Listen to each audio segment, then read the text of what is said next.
తాకట్టులో ఉన్న బంగారం అమ్మాలనుకునే వారి ఇన్ఫర్మేషన్ ఇస్తే దాని వాల్యుయేషన్ బట్టి మీకు కమిషన్ కూడా ఇస్తుంది గోల్డ్ హబ్. నమస్తే, వెల్కమ్ టు మనం టీవీ.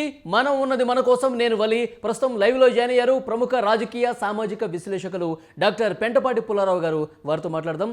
పుల్లారావు గారు నమస్కారం సార్. నమస్కారం. మూడో రోజు ఇది. టీడీపీ అధినేత చంద్రబాబు, జనసేన అధిపతి పవన్ కళ్యాణ్ గారు ఢిల్లీకి వెళ్ళి ఒక దఫా అమిత్ షాతో చర్చలు జరిగాయి. ఇంకా నిన్నంతా వెయిట్ చేశారు. ఈరోజు ఒక అధికారిక ప్రకటన ఉంటుంది అంటున్నారు, కానీ ఆ రకమైనటువంటి వాతావరణం ఎక్కడ కనిపించట్లేదని కొన్ని వార్తలు వస్తూ ఉన్నాయి. ఏం సార్, ఇంత పడిగాపులు పడాల్సిన అవసరం ఏమొచ్చిందని చెప్పి కొంతమంది ప్రశ్నిస్తున్నారు. ఏమంటారు? అన్ని ఒక షెడ్యూల్ మీద చేస్తారు. ఈవేళ ఈ న్యూస్ పెడదాం, ఆ వేళ న్యూస్ పెడదాం, ఎదర్ పార్టీలు ఏమన్నా న్యూస్ తీసుకొస్తే అది కౌంటర్ చేయడానికి ఈవేళ పెడదాం, అలా చేస్తారు. ఊరికనే వచ్చారు, ఇదేదో పెద్ద మనిషి వచ్చారు, ఇద్దరు చాలా బాగా మాట్లాడారు, వెళ్ళిపోయారు, ఇప్పుడే ప్రెస్ రిలీజ్ ఉండదు. వాళ్ళ టైమింగ్ చూస్తారు, అది ఎఫెక్టివ్ కోసం. అది నిన్న శివరాత్రి, ఈవేళ శనివారం, రేపు ఆదివారం న్యూస్ లేకపోతే రిలీజ్ చేస్తారు. పొత్తుంది.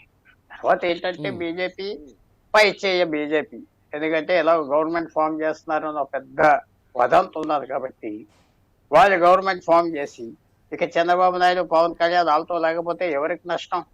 ఇలా పూర్తి నష్టం. ఇప్పుడు వచ్చింది ఏంటంటే పొత్తులో బీజేపీతో మనం పొత్తు ఉండాలి, బీజేపీ వైఎస్ఆర్ జగన్తో పొత్తు ఉండకూడదు. దీంట్లో రెండు లాభాలు ఆంధ్ర పొత్తు పార్టీలకి. వాళ్ళకి బీజేపీతో పొత్తు ఉండాలి, జగన్తో పొత్తు ఉండకూడదు. సో రెండు బెనిఫిట్స్ అవి. బీజేపీకి ఒకటే బెనిఫిట్, వీళ్ళతో పొత్తు, జగన్తో కట్ ఆఫ్ అయిపోతుంది. చాలా ఆలోచన చేశారు వాళ్ళు, చాలా ఆలోచన. సో అందువల్ల బీజేపీ ఫీలింగ్ ఏమిటంటే ఎస్ మనకు 12 మన అలయన్స్ కి కూటమికి 10, 15, 30, 20 ఏదో వస్తాయి ఎంపీలు, మంచిది. కానీ జగన్మోహన్ రెడ్డితో మనకి సంబంధం ఇంకా తెగిపోతాయి. సో అది కూడా వాళ్ళు ఆలోచించుకున్నారు. వాళ్ళన్నీ తూకం వేసుకున్నారు. తూకం వేసి మనకి జగన్మోహన్ రెడ్డి అలయన్స్ ఇవ్వట్లేదు కాబట్టి వీళ్ళతో వెళ్దామని వచ్చేసి ఉంటారు. సో అది పెద్ద, అంటే సరైన బలం లేకపోయినప్పటికీ భారతీయ జనతా పార్టీకి సో దీన్ని అడ్వాంటేజ్గా తీసుకుని వీళ్ళని ఎంపీ స్థానాలు తీసుకోవాలి టీడీపీ జనసేన నుంచి అని చెప్పి భావిస్తుంది. అందుకే అది ఇష్టం లేదు చంద్రబాబు గారికి, లేట్ అవడానికి కారణం అదే అని చెప్తున్నారు. టర్మ్స్ బాగోపోతే, అవసరం లేకపోతే, చాలా అనుభవజ్ఞులు కదా, 45 సంవత్సరాలు 46 సంవత్సరాల ఎక్స్పీరియన్స్ ఉన్నది. అమిత్ షా కంటే ఎక్కువ అనుభవం ఉన్నది చంద్రబాబు నాయుడుకి. నరేంద్ర మోడీ కంటే కూడా ఎక్స్పీరియన్స్ ఉన్నది. ఆయన చెప్తా ఉంటాడు, నేను ఎప్పుడో అయ్యాను ముఖ్యమంత్రి, మోడీ ఎప్పుడు అవ్వాడు. సో ఆయనకి అవసరం కాబట్టి ఓపిక్గా, అవసరం లేకపోతే అసలు మాట్లాడు.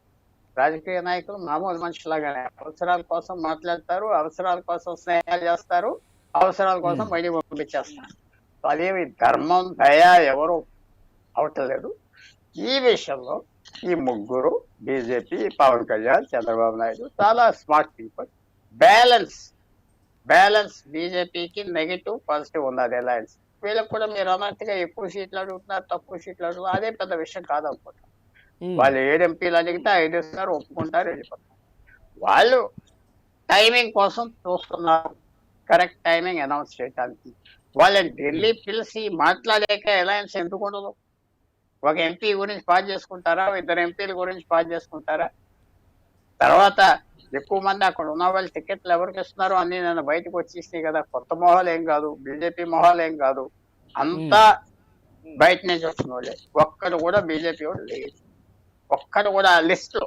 అది నిజం అవ్వచ్చు, అబద్ధం అవ్వచ్చు, ఎవరో ఒకరు ఢిల్లీ నుంచి వస్తారు. కానీ సో రేపు అదే పెద్ద అసలు ప్రాబ్లమే కాదని నేను భావిస్తాను. అది చాలా చిన్న విషయం. మీకు ఇంతమంది ఎమ్మెల్యేలు ఇస్తాం, ఇంకో 2 ఎంపీలు ఇస్తామంటే చంద్రబాబు నాయుడు ఏం పట్టించుకో, ఇచ్చేస్తారు. అంటే అసలు రాష్ట్రంలో ప్రాతినిధ్యమే లేని పార్టీకి అన్ని ఎంపీ స్థానాలు ఇవ్వటం కరెక్టా? పొత్తు ధర్మానికి ఏమైనా విఘాతం కలిగి అధికార వైసీపీకి ఏమైనా లాభం చేకూర్చే పరిస్థితి ఉంటుందా? ఇలాంటి అనుమానాలు ఉన్నాయి కొంతమందికి. చాలా మంది అనుకుంటున్నారు బీజేపీ ప్రత్యేక హోదా ఇవ్వలేదండి, ఆ రైల్వే స్టేషన్ ఇవ్వలేదండి, ఎవరు పట్టించుకోలేదు. అంత పాత కథ అయిపోయింది.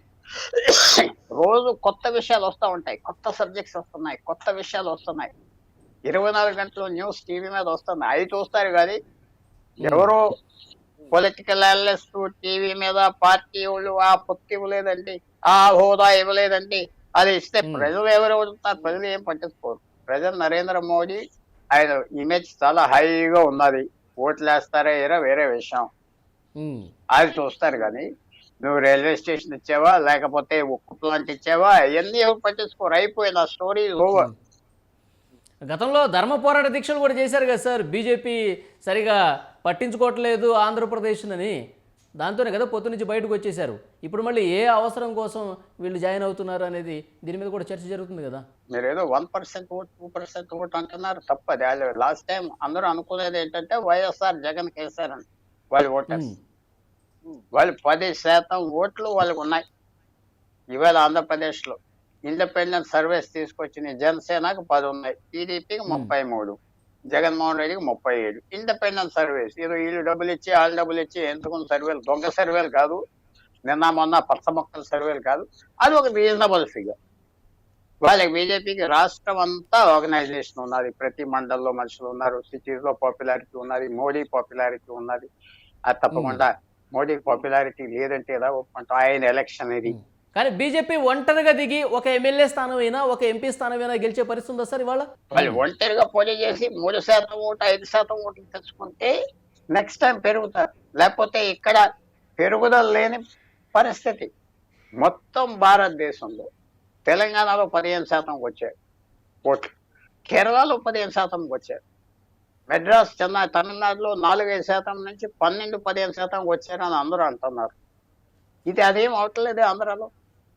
ఈ పొత్తుల గురించి ఏం పెరగట్లేదు. పొత్తు లేకుండా పోటీ చేస్తే ఒక ఎలక్షన్ సఫర్ అవుతారు, నెక్స్ట్ ఎలక్షన్ నుంచి వస్తుంది. బీజేపీ పెరగాలంటే మీరు జ్ఞాపకం పెట్టుకోండి, ఒక 10 సంవత్సరాల టైం, అలాగా 13 ఎలక్షన్స్ పొత్తు లేకుండా అన్ని సీట్లు పోటీ చేస్తే పవర్లోకి రాకపోయినా ఇంపార్టెంట్ పోల్స్ అవుతాయి. ఈ పొత్తు పెట్టుకోగానే 5-6 ఎంపీలు పోటీ చేస్తారు, 5-6 ఎమ్మెల్యేలు పోటీ చేస్తారు, మిగతాది ఖాళీ కదా, ఎలా పెరుగుతారు? చాలా మంది అడిగారు బీజేపీలో, మనం ఎంతో పొత్తు పెట్టుకోవాలి, ఎవరికి లాభం, మనం అతన్ని ముఖ్యమంత్రిని ఎంతో చేయాలి, లేకపోతే పవన్ కళ్యాణ్ గారు మనతో చెప్పకుండా పొత్తు పెట్టేసుకున్నారు కదా, మన పొత్తు తగ్గొట్టాడు కదా, అది లోపల ఉన్నది, అదే మర్చిపోలేదు. అది మనం ఇండిపెండెంట్ గా వెళ్దాం అంటే మోడీ గారు వాళ్ళకి ఏంటంటే నాకు తెలుసు స్పష్టంగా 370, 400 అది సరిగే పని కాదు. భారతదేశంలో 400 ఎంపీలు ఎప్పుడు వచ్చింది? ఒక్కసారే వచ్చింది.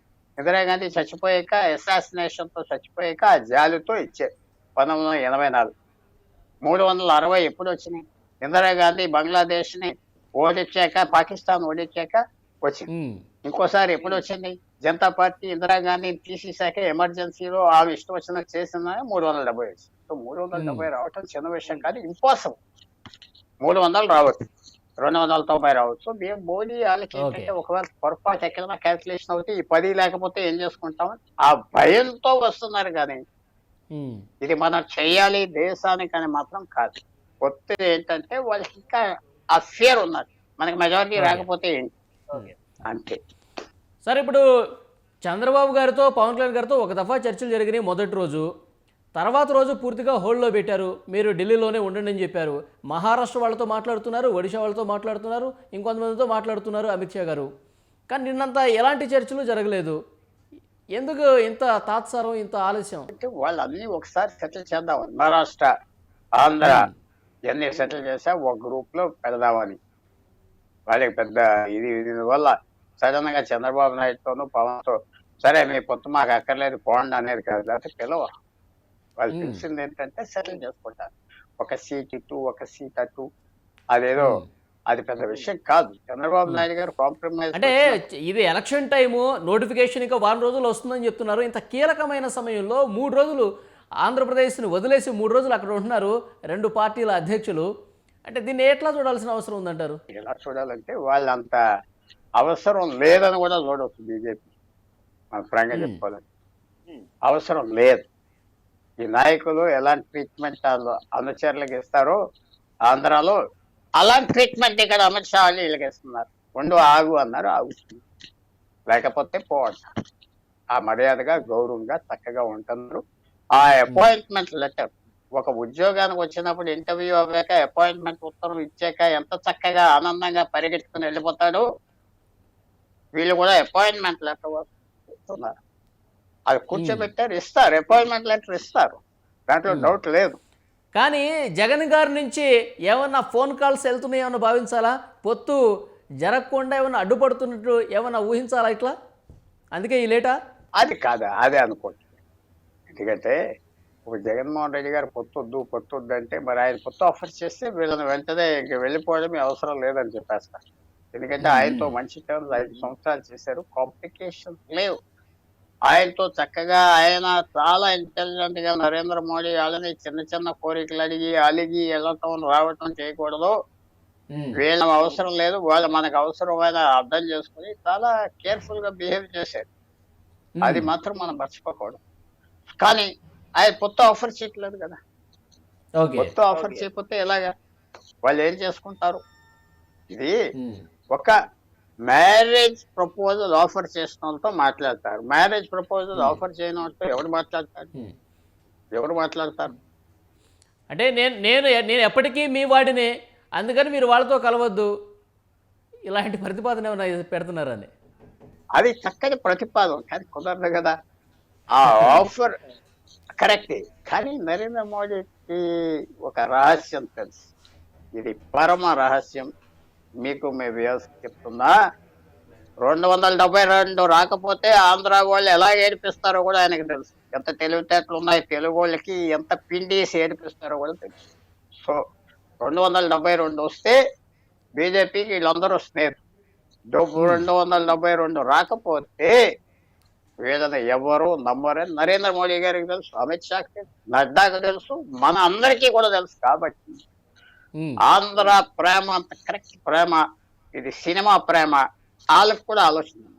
చూద్దాం సార్, ఇవాళ ఒక అధికారిక ప్రకటన వస్తుందని చెప్తున్నారు. మరి ఎంతవరకు వస్తుంది, ఏ సమయంలో వస్తుంది, కరెక్ట్ టైం చూసి చెప్తారని చెప్పేసి మీరు అంటున్నారు. ఎలా ఉంటుందో చూద్దాం సార్, తర్వాత మళ్ళీ మాట్లాడదాం. థ్యాంక్ యూ వెరీ మచ్ వెంటబడి పుల్లారావు గారు.